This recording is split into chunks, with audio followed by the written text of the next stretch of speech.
어, 지금 혹시 소리가 볼륨이 지금 켜져 있는 선생님들 볼륨을 좀 꺼주시겠어요? 네, 고맙습니다.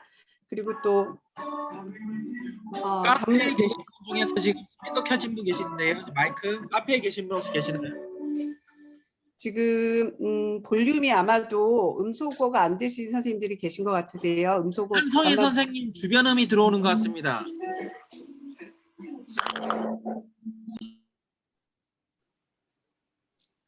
계속 진행하도록 하겠습니다. 다문화 융합연구소의 또 저희 촌장님이시기도 한 김영순 교수님은 그동안 늘 저에게 시민, 참된 시민이 된 학문 수행자로서의 시민에 대해서 늘 말씀을 하셨었는데요. 그 부분에 대한 책이 드디어 출판이 되었습니다. 그래서 오늘 김영순 교수님의 저서를 소개하는 자리를 마련했고요. 그리고 또 두 분 교수님께서 또 특별하게 교수님의 책에 대한 논평도 함께 덧붙여 주실 것입니다. 그러면 먼저 김영순 교수님의 인사 말씀이 있도록 하겠습니다. 박수로 환영 부탁드립니다. 안녕하세요. 여러분 약간 늦은 시간이 될 수도 있어요. 그러니까 8시 30분부터 시작하는데요. 저희가 사실 대학원 수업도 하고 그러다 보니까 좀 늦어졌습니다. 그리고 오늘 제가 또 조금 있다가 제 책 소개를 좀 하겠지만 아주 짧게 진행해서 1시간 이내에 마칠 수 있도록 하겠습니다. 여러분 함께 해주셔서 고맙고요. 사실 이런 책을 내고 사람들과 소통하는 건 굉장히 즐거운 일인 것 같아요. 특히 이 코로나라는 상황이 좀 더 이 사람을 만나서 북톡하는 것보다 더 많은 그런 확장성을 갖고 있는 것 같습니다. 특히 제 책에 대해서 추천의 글을 써주신 또 박병기, 이병준 교수님께 또 감사드리고요.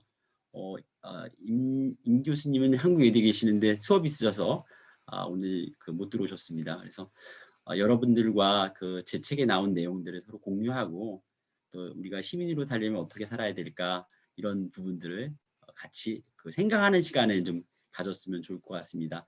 제 인사는 여기서 마치고요. 제 좀 뭐랄까 부족한 책을 또 내주신 우리 출판사 대표님께도 출판사 대표님 인사 말씀 드리도록 하겠습니다. 저는 여기서 다시 만나도록 하겠습니다. 선생님 주변음 들어와서 너무 시끄러워요. 잠깐만요. 제가 이거 어떤 한 분이 마이크가 켜져 있는 것 같은데 이 강제로 마이크 죽여주셔야 될 것 같은데요. 네네. 네, 진행 부탁드릴게요. 네, 그러면 박희정 사장님의 말씀도 좀 간단하게 한번 들어볼까요? 이렇게 훌륭한 책을 또 출판해 주시는데 또 적극적으로 후원을 해주셨는데 한 말씀 듣도록 하겠습니다.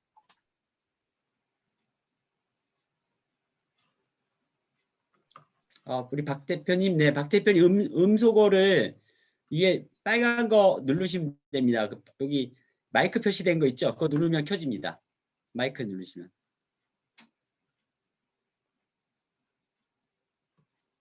왼쪽 하단에 음소거 버튼을 예, 빨간 거 마이크 돼 있는 거 있죠? 그거 누르면 예. 네, 말씀하십니다. 예, 예. 예. 저희 박희정 출판사는 1989년부터요. 주로 이제 국문학 쪽으로 책을 쭉 내왔습니다. 근데 이번에 김영순 교수님하고 인연이 돼서 리터러시 학회 일도 같이 하고 또 두 권의 책을 저희가 내게 됐습니다. 앞으로 사회과학을 하시는 쪽에 교수님들 책을 좀 많이 냈으면 합니다. 좋은 원고 부탁드리고요. 또 저도 이제 국문학과를 나왔습니다만은 대학원은 또 언론정보대학원에서 출판 잡지 전공을 했습니다. 그래서 앞으로 인문학이나 사회과학 쪽으로 더 좋은 책을 내도록 하겠습니다. 교수님들 오늘 뵙게 돼서 반갑습니다. 감사합니다. 감사합니다. 네, 고맙습니다. 그럼 논평을 듣기 전에 김영순 교수님 그래도 간단하게 책의 내용을 좀 안내해 드리는 내용을 좀 부탁드립니다. 네, 제가 공유하고서 말씀을 드릴게요. 공유 화면이 잘 보이나요? 예, 예. 예, 그러면 저는 이제 제가 오늘 아주 간단하게 한 5분에서 10분 정도 토크할 내용이 시민은 무엇으로 살아가는가 하고 제가 큰 주제를 시민의 품격이라고 했는데 최근 들어서 시민의 품격을 점점 더 느끼게 되는 것들이 굉장히 많은 것 같아요. 여러분이 아시다시피 이번에 서울하고 부산시의 시장 선거에서마도 보는 것처럼 정말로 어떤 정책에 대한 뭐랄까 판단과 평가냐, 그럼에도 불구하고 거짓말을 하는 사람을 찍어야 되는 시민들에 대한 부분이라든가, 물론 이것이 그런 어떤 시민을 정치적으로 해석했을 때 나타날 수 있는 부분들인데요. 저는 그 지점이 굉장히 중요한 것 같아요. 그러니까 우리가 인간으로서 이 지구상에서 태어나서, 지구별에서 태어나서 우주에서 봤을 때는 굉장히 짧은 순간을 살다 가는데, 과연 어떻게 살아야 될 것인가, 어떻게 품위 있게 살아야 될 것인가에 대한 부분인데, 그거는 자신의 성찰, 어떤 개인적인 그런 내적 성찰과 또 그런 내적 성찰을 할 줄 아는 사람과 사람의 만남인 대인관계죠. 대인관계. 그리고 그 대인관계가 확대된 어떤 사회, 그리고 사회가 확대된 어떤 세계나 지구에 대한 측면들, 이런 부분으로 봤을 때 개인으로서 시민이 어떻게 살아가야 될까라는 그런 부분을 많이 고민하게 됐습니다. 그래서 사회교육과라고 하고 또 사회교육과 교수라고 하면 여러분이 생각하고 있는 것이 이제 중학교, 고등학교의 사회 과목을 생각하는데, 결국에 그 사회교육 과목의 가장 큰 목적은 교육과정상에 박혀 있어요. 뭐냐면 민주주의를 가리키는, 민주주의의 역량을 가리키는 거거든요. 근데 민주주의를 해석하는 것에 따라 굉장히 다양한데, 저는 민주주의를 실행하는 어떤 시민으로서 시민은 끊임없이 배워야 한다라는 개념을 가지고 시민의 품격을 좀 얘기하고 싶습니다. 제가 이야기를 하면서 이게 베를린 노이에바흐 피에타, 여러분 피에타 그러면 잘 아실 거예요. 어머니가 아들을 안고 있는 상이죠. 근데 요즘에 이제 코로나 때문에 여러분들이 해외를 못 가시게 되겠지만 나중에 베를린이 가면 이 노이에바흐라고 베를린 밑에 지역, 베를린 딱 중앙 지역에 이것을 여러분들이 볼 수가 있어요. 거리에서. 그래서 여기 전쟁 희생자 추모관인데 거기에 이 작품이 들어 있어요. 이 작품은 작가 콜비츠라는 사람이 만든 조각인데요. 이 작품은 전쟁과 독재 정권에 의해 희생된 모든 사람들에게 바치는 것이다. 어머니가 죽은 아들의 몸을 끌어안고 있는 모습이다. 마치 마리아가 예수를 끌어안고 있는 그런 상이 피에타잖아요. 그러니까 피에타는 여러 사람들이 작품들을 많이 만들어냈지만 이 작품 무엇보다도 나치 정권에 희생된, 전쟁에 희생됐던, 독재 정권에 희생됐던 그런 부분들을, 누구든 다 아들이 있는 거고 누구든 다 자식이 있는데 그런 아픈 그런 전쟁의 상은 이런 것을 나타내는 모습입니다. 그러니까 작가 콜비츠가 막내 아들 1차 세계대전 중에 잃었고 또 그 이후에 제작했고요. 2차 세계대전에 손자까지 전사했죠. 전쟁의 고통을 어미로서 직접 느끼고 그런 작가의 심정을 이 작품을 통해서 우리가 볼 수 있어요. 근데 우리는 이런 작품을 통해서, 이 작품을 통해서 여러분이 느껴지는 게 과연 뭘까라는 부분들을 가져옵니다. 그래서 진짜 전쟁을 경험한 사람들과 또 나들이 이런 슬픔 같은 사람들, 그런 부분들이 여러분들이 감정이입이 될 거라고 생각을 해요. 근데 문제는 여기서 우리가 저 그림을, 저 조각상을 바라볼 때 저 조각상 어떻게 볼 것인가에 대한 부분이에요. 저 조각상은 굉장히 많은 의미를 담고 있거든요. 작가는 저렇게 얘기하고 있지만 여러분이 저 조각상을 보면서 느끼는 감동은 실제 정말 보면 더 느낌이 달라지겠지만, 느끼는 거는 각자의 자신의 어떤 경험이라든가 자신이 읽었던 책이라든가 받았던 교육에 따라서 저 조각품에 대한 해석은 달라질 거라고 생각하고 있습니다. 근데 제가 저 조각품을 이제 여러분들에게 말씀드리는 이유 중에 하나는 바로 저기 아들이 잃은 어미의 슬픔, 이게 죽은 아들을 안고 있는 어미의 모습이거든요. 그것을 봤을 때 바로 이제 우리 사회도 이제 민주화라는 어떤 이제 큰 고통들, 이제 여러분이 잘 아는 광주 이제 민주화 항쟁이라고 표현하죠. 그 광주 민주화 항쟁 이후에 우리가 민주주의가 이렇게 발전하고 앞으로 계속 또 민주주의가 진보될 거라고 생각하고 있습니다. 그런 끊임없는 민주주의에 진보하는 사회 속에서 시민들이 과연 어떤 생각을 가지고 갈 것인가. 우리가 방심하는 순간, 우리가 의식을 갖지 않는 순간, 제가 이야기하고 있는 것처럼 학문 수행을 하지 않는 순간, 여러분 제가 학문 수행하는데 학문 수행을 한다는 데 있어서 오해가 있을 수 있어요. 학자나 뭐 대학원생이나 뭐 학생이나 이런 사람들이 학문 수행, 그거는 그 사람들의 어떤 업이지만 모든 사람들이 태어나서 죽을 때까지 끊임없이 배우고 익히고 실천하는 그 전 과정, 그러니까 이제 흔히 얘기하는 이제 평생 교육의 과정하고 동일한 거예요. 그냥 끊임없이 배우지 않는다면, 우리가 배우고 실천하지 않았을 때 우리를 지배하는 독재자가 등장한다는 사실입니다. 그래서 저는 민주시민과 연계할 때 끊임없이 배우는 학문 수행하는 사람, 자신의 학문 수행을 통해서 다듬고 또 성찰하고 또 토론하고 또 연대를 만들고 하는 그런 과정들이 우리 시민들에게 필요하지 않는가. 그래서 그런 부분들을 책에다 담으려고 노력을 했습니다. 그래서 이 책인데요. 제가 아까 우리 오 박사님이 잘 안 보인다 그래가지고 오종일 박사님이 제가 딱 하나를 여기다 만들어 놨습니다. 그래서 이 책에서는 시민을 시민되게 하는 방법으로서 학문 수행자로서의 시민을 주장하고요.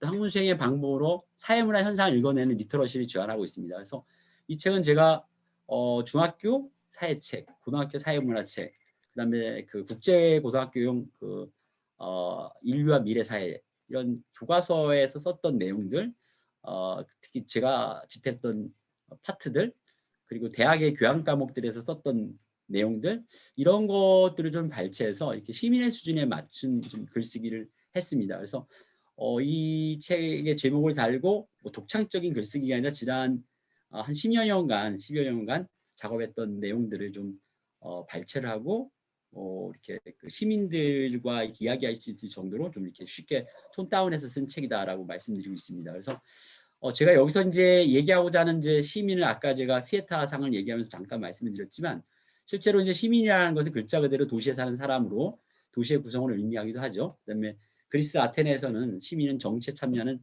주권자였고요. 또 영국의 명예혁명이라든가 프랑스 대혁명을 우리가 시민혁명이라고 많이 얘기하고 있는데, 알다시피 전제군주의 억압에 저항하고 인권 불평등을 극복한 주체로서 시민이란 말을 많이 사용하게 합니다. 물론 시민에 대한 용어는 뭐 그 학문적으로도 좀 다르지만 제가 얘기하고자 하는 이 시민의 의미는 이렇게 그 주체적으로 그 군주의 억압에서 저항하고 인권 불평등을 극복한 주체로서의 시민이라고 생각하고 있습니다. 근데 그런 내용들이 제가 이제 프랑스 대혁명을 좀 큰 예로 들면서 바로 이 프랑스 대혁명의 경우가 학문 수행자로서의 시민이 이룬 사상혁명이다라고 저는 얘기하고 있어요. 그러니까 우리가 깨치는 걸 통해서 이제 혁명을 일으켰다는 거죠. 그래서 시민혁명의 전형으로 그 프랑스 대혁명이 평가되고 있죠. 그래서 사상혁명이라고 일컫는 배경에는 뭐 정치 형태나 구조를 최종적으로 결정하는 권력이 우리에게 있는 거죠. 국민에게 있고, 또 주권 역시 국민에게 있다는 루소의 인민주권론에 기인하고 있습니다. 그러니까 우리 민주주의에서 가장 중요한 거는 모든 시민들이 그 자신의 주권을 행사하는 데 있어요. 주권이 어떻게 행사하느냐에 따라서 독재자가 나올 수도 있고 정말로 비인륜적인 정치인이 나올 수가 있어요. 그들은 대의제, 그러니까 민주주의에서 대의제에서는 여러 사람을 대표해서 나의 사실 일꾼이에요. 그들이 군림하는 게 아니라 우리 여기 대통령도 있고 또 뭐 선출직 공무원들, 시장이나 이런 분들은 우리 위에 군림하는 것이 아니라는 거죠. 그러니까 인민주권론이라는 것은 뭐냐면 우리 개개인이 다 주권을 가지고 있는 거예요. 그래서 주권을 올바르게 행사해야 되는데 이 지점에서 어떻게 올바르게 행사할 것인가에 대한 부분이에요. 그래서 그 올바르게 행사한다는 건 뭐냐면 우리에게 펼쳐지는 사회문화를 올바르게 읽을 수 있는 눈을 가져야 된다는 거죠. 대부분 보면 우리가 언론을 접해요. 미디어를 접해요. 그럼 미디어에서 언론에서 나온 것들이 진실일까라는 부분들을 우리가 생각하는 거죠. 조중동이라든가 이런 신문들이 신문 기사를 통해서 자신들의 이익에 맞는 기사를 내줘요. 근데 우리는 그걸 보고 그것이 진실이라고 판단하는 순간 이게 바로 거짓일 수가 있다는 거죠. 그래서 우리가 그러한 그 사회문화 현상을 자신이 판단할 수 있는 어떤 능력들, 이런 것들이 이제 저는 리터러시 능력으로 표현하고 있거든요. 그렇기 때문에 이제 학문 수행자로서의 시민이 굉장히 필요하다는 말씀을 드리고 싶어요. 그리고 사상혁명의 다른 예로서 루터의 종교혁명인데, 여러분 잘 아시다시피 예전에 종교에서는 글자를 읽는 사람들이 사실상 그 권력을 갖고 있었어요. 근데 루터가 독일어로 성경을 번역해서 모든 사람들이 편안하게 다 독일어로 그걸 읽을 수가 있었죠. 그와 마찬가지거든요. 그러니까 깨달음을 깨달아야 자신이 어떤 주권을 갖는다는 개념으로서 저는 이제 학문 수행자로서 시민을 제 책에서 제안하고 있습니다. 그래서 뭐 시민혁명에 대한 얘기를 좀 썼고요. 그래서 저는 이제 여기서 시민혁명의 주체로서 국민으로부터 시민으로의 전환을 가져오는 그런 단면을 좀 말씀드리고 싶었어요. 그래서 최근 들어 시민은 사회와 관련한 교양을 가지고 정치에 참여하는 사람, 즉 자신이 나라의 주권 자임을 자각하고 주권자로서 행동하고 책임을 지는 사람을 이해합니다. 그래서 교과서에도 민주국민이라는 말보다는 민주시민이라는 말을 쓴다는 거죠. 그래서 여기에서 사회와 관련한 교양에 제가 주목한 거죠. 사회와 관련한 교양을 가지고, 그러니까 시민을 정의하는 내용들 중에서 보면 데피니션에 사회와 관련한 교양을 가지고 정치에 참여하는 사람이라는 대목이 정치학 사전이라 되는데 나와 있거든요. 그러니까 거기에 저는 이제 주목해가지고 바로 사회와 관련한 교양에 주목하는데, 바로 이 교양이라는 게 뭐냐면 바로 사회문화 현상을 읽을 수 있는 사회문화 리터러시 역량을 말한다라고 저는 얘기하고 있습니다. 그래서 시민은 무엇으로 살아가는가라는 제 질문에 이 책은 계속 답하고 있습니다. 그래서 이 물음은 시민이 갖춰야 할 역량과 실천 방안이 무엇인가를 포함하고 있고요. 이 물음에 대해서 제 책에서 제안하는 답은 바로 학문 수행자로서 시민입니다. 학문 수행자는 학문을 갈고 닦는 수행자라는 일종이죠. 수행자는 종교적 개념에서 여러분이 잘 알다시피 해당 종교의 교리를 쫓아 삶을 살아가는 자 정도로 이해할 수 있는데, 제 책에서는 인간이 세상에 주어진 인간으로서 인간다운 삶을 살아가는 것을 의미합니다. 결국 시민은 사회문화적 의미에서 인간다운 삶을 살아내는 것이고, 또 개인으로서 인간은 물론 인간과 다른 인간 간의 관계, 나아가 인간을 둘러싼 세계라고 할 수 있는 사회문화 현상을 상호 주관적으로 파악할 수 있는 사람을 의미합니다. 제가 제 책에서도 인간이 영육혼을 가진 공존의 완벽한 공존의 존재죠. 내가 영과 육과 혼을 갖고 있는 사람이에요. 그러니까 내 영육혼을 갖고 있는 나라는 존재와 다른 영육혼을 갖고 있는 타자와의 개인 대 개인의 만남, 또 그런 그 개인 대 개인의 만남, 공존체와 공존체의 만남을 넘어서서 자연이라는 완벽한 공존체와 만나는 것. 다시 얘기하면 저는 공존을 세 가지로 설명을 하고 있는데, 인간 자체 내의 공존, 그다음에 인간 대 인간의 공존, 인간과 자연 내의 공존으로 확대해 가고 있습니다. 그 안에서 바로 공존체로서의 인간 자체를 저는 이제 그 수행자로서의 그 시민으로 바라보고 있는 거죠. 그래서 제 책에서는 일부 시민의 조건과 시민적 프락시스에서 학문 수행자로서 시민의 철학과 개념을 제시하고 있습니다. 1장에서는 학문 수행자로서 시민의 조건, 2장에서는 리터러시와 시민적 프락시스, 3장에서는 사회문화 현상과 학문 수행자의 태도, 그 다음에 4장에서는 공존체로서 인간과 시민 윤리를 다루고 있습니다. 그리고 2부에서는요, 사회문화 현상의 탐과 해체라는 내용들, 각각 4개의 장으로서 챕터를 구성했습니다. 3부는 글로벌 사회와 세계 시민의 실천 해서 3개의 장으로 되어 있고 3, 4, 12, 12개의 챕터입니다. 제가 여기 소개하지 않은 챕터는 여러분들이 이제 편하게 도서관에 많이 구입이 되어 있는 상태입니다. 도서관이나 서점에서 여러분들이 그 책을 접하시고 여러분들도 정말 학문 수행자로서 시민을 실천할 수 있는 그런 독자도 되시고요. 저하고 함께 이게 책을 읽는 북클럽이죠. 북클럽을 통해 가지고 어떤 책이든 앞으로 저는 이제 이러한 책 읽는 그룹들을 굉장히 좀 많이 좀 함께 좀 소통하고 싶어요. 그래서 저도 지역사회에 제가 이렇게 좀 경제적인 여유가 있으면 서울이라든가 뭐 인천이라든가 이런 데다가 도서관을 짓겠지만 여유가 없어서 제 강원도 고향에 그런 그 조그만 도서관을 짓습니다. 그래서 내년부터는 이제 오픈해서 그 북토크들, 그다음에 작가들, 학자들, 시민들과 함께 책을 내신 분들을 모아서 같이 이야기 나누는 그러한 공간을 강원도 양구에다가 마련했습니다. 그래서 용옥제라고 해가지고 그 작은 도서관이에요. 그래서 설계가 끝났고 이제 곧 시공이 시작됩니다. 그래서 여러분들과 내년에는 오프라인 공간에서 같이 책을 읽고 공부하는 그런 시간을 가졌으면 좋겠습니다. 저는 여기까지 마치겠습니다. 감사합니다. 네, 감사합니다. 김영순 교수님의 책에 대한 내용에 대한 소개를 들어보았습니다. 우리가 학문 수행자로서의 시민, 우리가 흔히 듣는 단어가 시민이긴 한데 학문 수행자로서의 시민에 대한 새로운 통찰을 저희에게 제시해주고 있으십니다. 이제 그럼 두 분 교수님의 논평을 들어보도록 하겠습니다.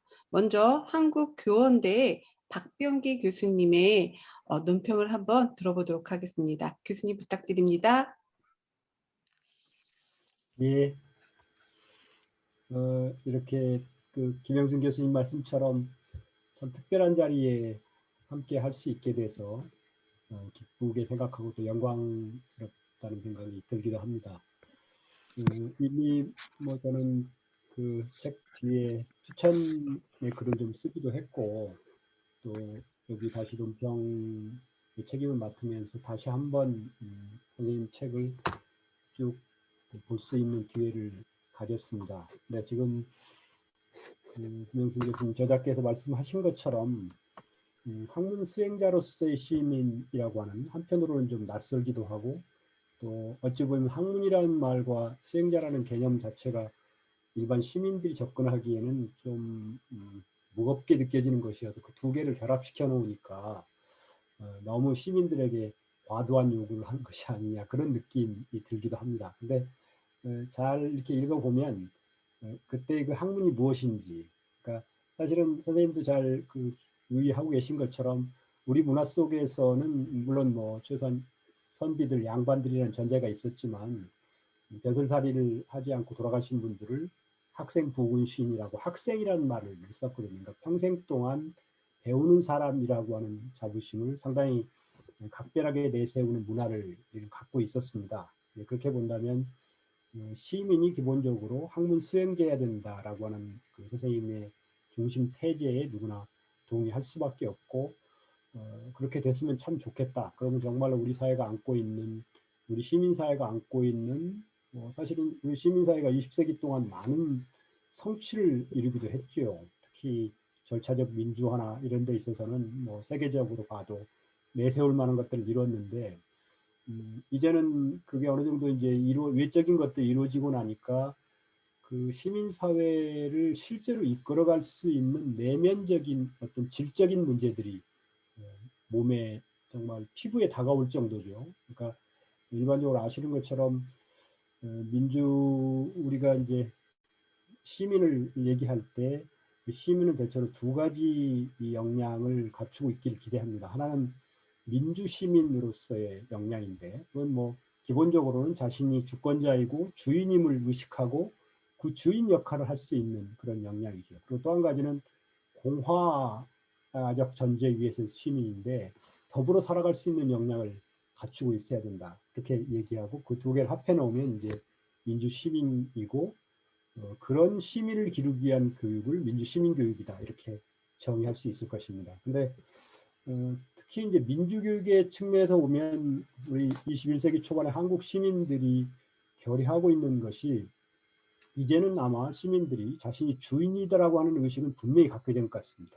그래서 제가 어떤 자리에서 교육부에서 뭐 민주 시민교육 관련되는 그 자문위원회 위원장을 맡고 있기도 해서 그 자리에서도 그런 얘기를 했었는데 기본적으로 지금도 여전히 민주 시민교육의 출발점을 주권자 의식에 강화해야 된다. 그런 주장을 펼치는 분들이 있어서 저는 거기에 동의하기 어렵다는 반대 의견을 펼쳤습니다. 왜냐하면 우리는 충분히 우리가 주인이라는 의식을 갖고 있습니다. 오히려 그게 주권자 의식 과잉이 일어나고 있어서 최선의 것들을 하지 않으면서 주인만을 내세우는 그런 경향을 보여주고 있기도 하거든요. 그런 점에서 민주교육이 주권자 의식을 기반으로 하되 그 주권자 의식이 전제하고 있는 책임을 일깨울 수 있는 방향으로 가야 된다는 것이고, 그다음에 두 번째 차원인 공화교육으로 오면 이게 좀 더 심각하고 복잡해집니다. 사실 우리는 그 오랜 시간 동안 너무 우리 함께 살자라고 하는 그런 의식이 강했고, 그게 이제 저자께서 잘 유의하고 계신 것처럼 국민에서 시민으로 넘어오면서 그 우리 함께라고 하는 것이 기본적으로 특수한 연고주의를 넘어서는 보편성에 기반을 둔 우리 함께 해야 되는데 그걸 잘 못 해내고 있습니다. 그러다 보니까 다양한 형태의 연고의식들이 긍정적인 방향으로 작동하기보다는 대체로 우리가 남이가와 같은 그런 방식으로 작동하는, 그게 뭐 경상도 사투리에서 그렇지 전라도나 뭐 다 마찬가지입니다. 그러니까 우리라고 하는 것이 배타적이고 폐쇄성을 갖고 움직임으로 인해서 공화주의가 제대로 작동하지 못하는 그런 한계를 보여주고 있습니다. 그런 맥락에서 우리 시민은 그럼 어떤 시민이어야 할까? 이게 김 교수님의 문제의식이고 저하고 동일하게 공유하고 있는 문제의식인데 아마 각자 다른 생각들이 있을 수 있겠지만 거기에 아마 저하고 이 책을 읽으면서 김 교수님하고 일치한다고 생각한 게 정말 최소한의 교양과 윤리를 갖춘 시민, 최소한 불필요한 이유로 남을 불편하게 하지 않는, 사소한 이유로 남을 불편하게 하지 않는 그런 교양을 갖춘 시민, 그리고 최소 도덕, 함께 살아가야 된다라고 하는데 필요한 최소 도덕을 갖춘 시민, 그런 것들을 최근에 특히 2015 교육과정 개정 이후로 역량이라는 개념과 연결시켜서 얘기하고자 하는 논의가 시작됐습니다. 근데 그 역량 개념이 이제 번역된 개념이다 보니까 특히 그 컴피턴시라고 하는 경쟁을 기반으로 한 역량, 이것을 이제 역량 개념으로 받아들이다 보니까 공화에서 얘기하는 역량과는 상당한 충돌 가능성이 있기도 합니다. 그러다 보니까 그 개념이 교육과정 논의에서도 여전히 지금까지 논란거리입니다. 근데 그러다 보니까 이제 교양과 윤리, 역량이라고 하는 이 세 개의 시민에게 꼭 필요한 세 요소를 어떻게 연결시킬 것인가 하는 것이 상당히 중요한 과제로 등장하고 있는데, 저는 이 책이 기여할 수 있는 지점 중에 하나가 중요한 지점이다라는 생각을 했고, 그 말씀을 드리는 것으로 제 얘기는 마무리하도록 하겠습니다. 그러니까 만일에 그 시민이 특히 21세기 초반에 한국 시민이 갖춰야 될 핵심 요소가 교양과 윤리이고, 그것을 좀 더 교육학적으로 구해놓은 개념을 역량이라고 한다면 그걸 어떻게 연결시킬 것인가. 근데 김 교수님 말씀 중에서 그 중에 핵심 역량이 사회 문화 리터러시다. 우리를 둘러싸고 있는 사회 현상들이 어떻게 전개되고 있는지를 일반적인 우리가 의지할 수 있는 뭐 인터넷이나 아니면 신문 방송과 같은 그런 데서 제공해주는 정보를 충분히 우리의 시각으로 재구성해서 읽어낼 수 있는 그런 리터러시 역량을 갖추고 있어야 된다고 말씀하시고 계시고, 그걸 갖추게 되면 이제 자연스럽게 윤리적 역량을 갖게 되고, 또 더 넓게는 교양을 갖춘 시민, 교양을 갖춘 한국 시민, 저는 특히 한국 시민이라는 개념을 좀 더 주목해야 된다고 생각하는데, 그 한국 시민이 그런 역량과 윤리 교양을 연결시킬 수 있는 어떤 기본적인 요소를 갖추게 되면 자연스럽게 세계 시민으로서 살아갈 수 있는 기반을 닦을 수 있다고 보기 때문입니다. 그런 점에서 선생님의 그 이번 저서가 상당히 우리 시민들이 무엇을 가지고 어떻게 살아가야 되는가에 대한 의미 있는 실천적인 답을 제시해주고 계시다라고 생각을 하고, 특히 이제 그런 거 관련되어서 프락시스 개념에도 꽤 주목하고 계셔서 저도 흥미롭게 읽곤 했습니다.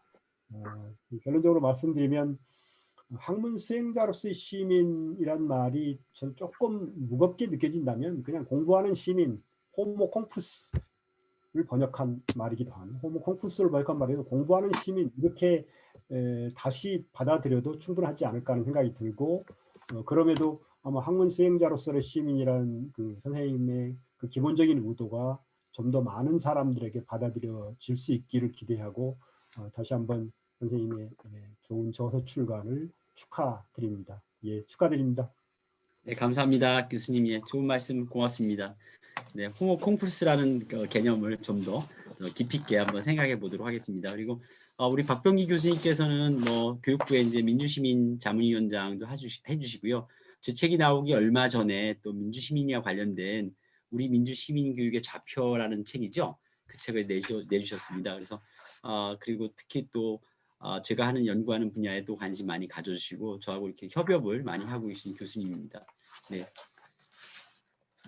네, 박병기 교수님의 논평을 잘 들을 수 있었습니다. 아마 민주 시민에 대해서 특히 이야기해 주셨고요. 학문 수행자라는 것이 조금 어렵지 않을까 이야기하셨지만 결국은 우리가 다 함께 역량을 키워나가기 위해서는 학문을 함께 공부하는 자세를 가지는 시민이 되어야 된다라고 말씀해 주셨습니다. 그러면 두 번째로 이제 부산대의 이병준 교수님의 논평을 듣도록 하겠습니다. 박수로 맞이해 주시기 바랍니다. 네, 반갑습니다.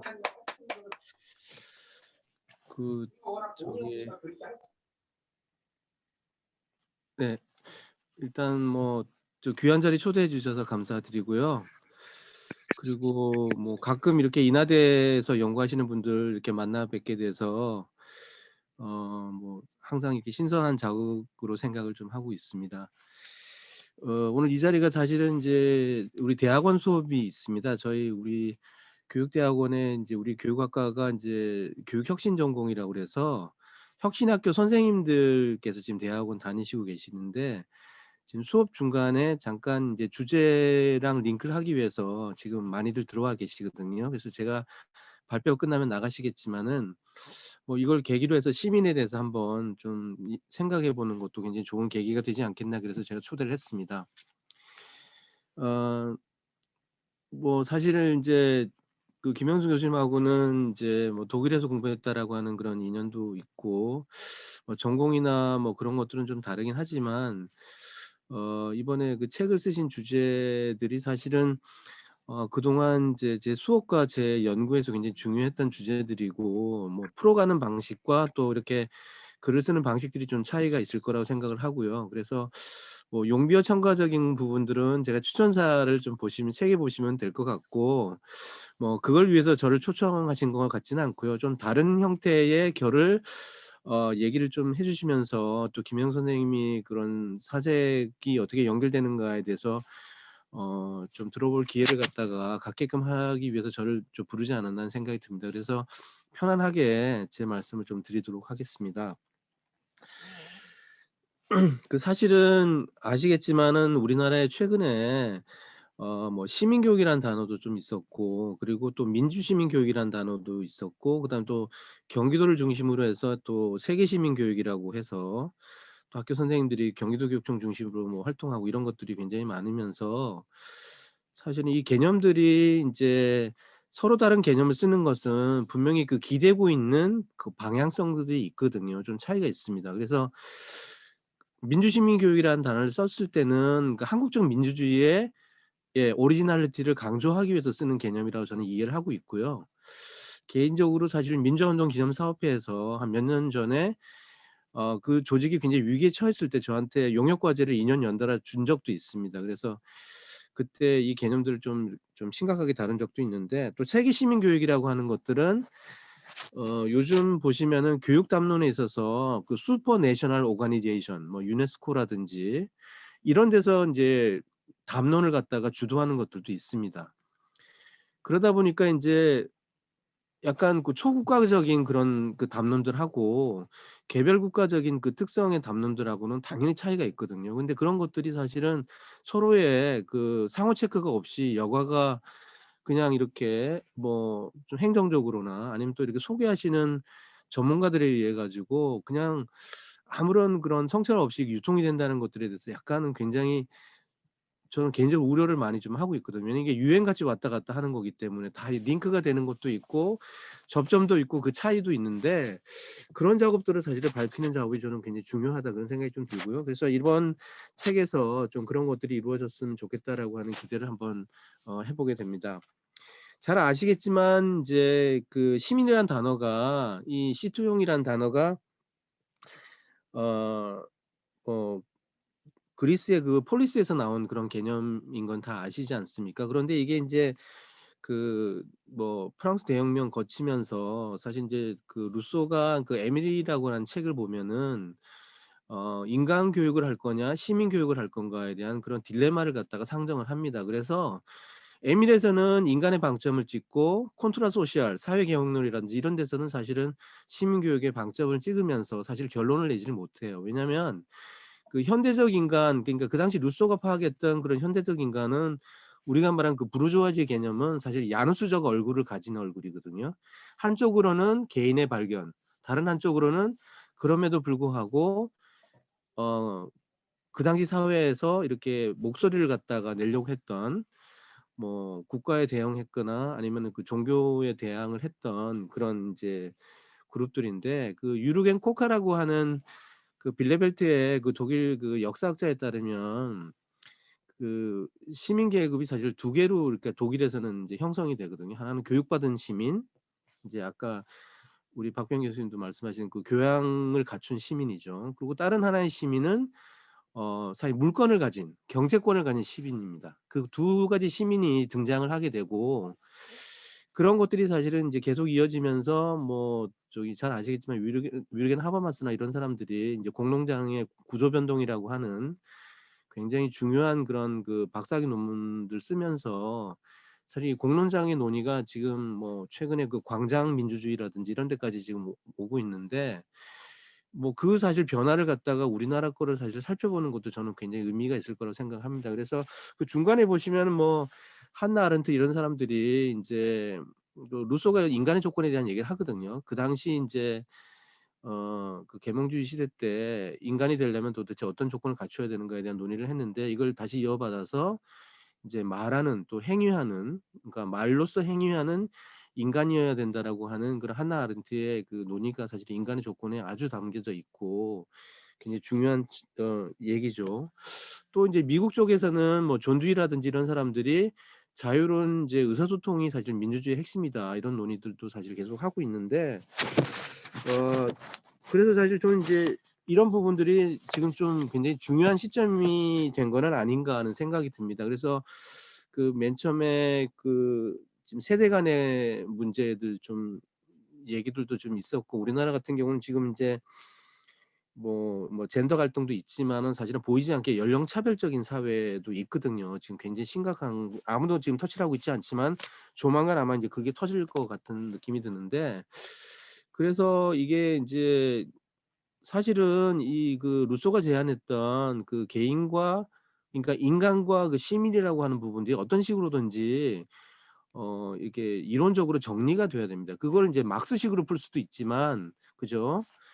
그거를 또 개인을 중심으로 해서 뭐 포포식의 그 절차적 민주주의를 강조하는 그런 식의 방식이나 뭐 마르쿠제가 얘기하는 그런 그 좀 방식이나 요즘 뭐 일반 사회 교육에서는 뭐 그 정말 잘 아시겠죠. 뭐 개인 리버럴리즘이냐 뭐 개인주의냐 아니면 그 공동체주의냐 그런 논의도 있지만은 저는 이 개인과 사회를 갖다 구분하는 부분에 있어서 그 노버트 엘리아스가 얘기했던 나와 우리라고 하는 것이 사실 균형이 맞춰져야 된다는 생각을 해요. 왜냐하면 이거를 두 개 다 버릴 수는 없거든요. 왜냐하면 그리스 시대 때는 개인이 없어요.